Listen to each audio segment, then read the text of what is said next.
తెలంగాణ రాష్ట్రం కేసీఆర్ చేతిలో పందిగా ఉండదు. ఈ బంధాలు తెంచుకుంటాం. ప్రగతి భవన్ లో బందీ అయిన తెలంగాణ తల్లికి ఈ తెలంగాణ విద్యార్థులు, నిరుద్యోగ యువత బంధ విముక్తి కలిగిస్తుంది. దానికి కాంగ్రెస్ పార్టీ నాయకత్వం వహిస్తుందని చెప్పి నేను ఈ సందర్భంగా కేసీఆర్ హెచ్చరిస్తున్నా. మొదలయ్యే ఒక అభయ హస్త పయనం, ఉదయించే కాంగ్రెస్ లో మళ్ళీ ఓ తేజం. మొదలయ్యే ఒక అభయ హస్త పయనం, ఉదయించే కాంగ్రెస్ లో మళ్ళీ ఓ తేజం. స్వరాష్ట్ర పాలనలో మళ్ళీ ప్రగతికి చెదలు పట్టెనట పద. తెలంగాణ ప్రజల కష్టాలు తీర్చుటకు రేవంతుడొచ్చే పద. అదిగదిగో కదిలాడు పోరాటాల పులి బిడ్డ. ఆరతులే పడుతుంది తన ఆశయానికి గడ్డ. ఉద్భవించే ఓ నమ్మకం, నిద్రలేచ జన జీవనం. అస్తమించని ఆశయం మా రేవంతన్నల సంకల్పం. ప్రజా సమస్యల ఆయుధం అదిగో వచ్చాడు జనధైర్యం. ఇంకెన్ని నాళ్ళు నీ దుర్భరం, సోనియమ్మ రాజాని స్థాపిద్దాం.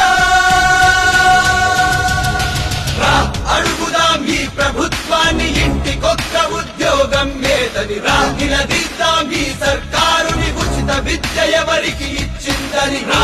అడుగుదాం ఈ ప్రభుత్వాన్ని, పోడు భూముల సంగతి ఏంటని రా. నిలదీద్దాం ఈ సర్కారుని, డబల్ బెడ్రూము ఇల్లు ఎక్కడని.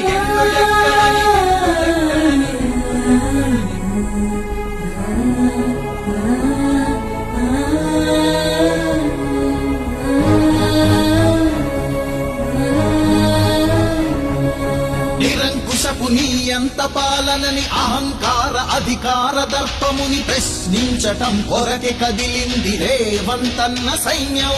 మొదలయ్యే ఒక అభయ హస్త పయనం, ప్రజల సంక్షేమ ప్రగతి ప్రాణమని, తెలంగాణ అభివృద్ధి ధ్యేయమని, ప్రజల దుర్గతిని తరిమేసేందుకే కదిలి తన నాయకత్వం.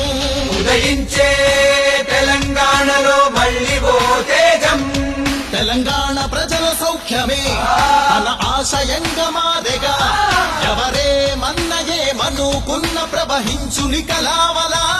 సోనియమ్మ ప్రజాపాలనే మళ్ళీ ప్రజలు కోరగా, ఆ ప్రజల ఆకాంక్ష నెరవేర్చేందుకే కదిలే జనహోరులా. కదిలే కాంగ్రెస్ సైన్యం కష్టజీవుల ఉన్నతి కోసం. అదిగో అదిగో వస్తుంది చూడు రేవంతు నాయకత్వం. ఉద్భవించే ఓ నమ్మకం, నిద్రలేచ జన జీవనం. అస్తమించని ఆశయం మా రేవంతన్నల సంకల్పం. రాష్ట్ర సాధనలో వీరులం, కాంగ్రెస్ కౌతాము యోధులం. తెలంగాణ ఇచ్చిన సోనియమ్మకే అధికారానికి అందిస్తా. విద్యోపాధికి గ్రహణం పట్టే, వైద్య వ్యవసాయం కన్నీరెట్టే, స్త్రీల మాన ప్రాణాలకు రక్షణ అన్నది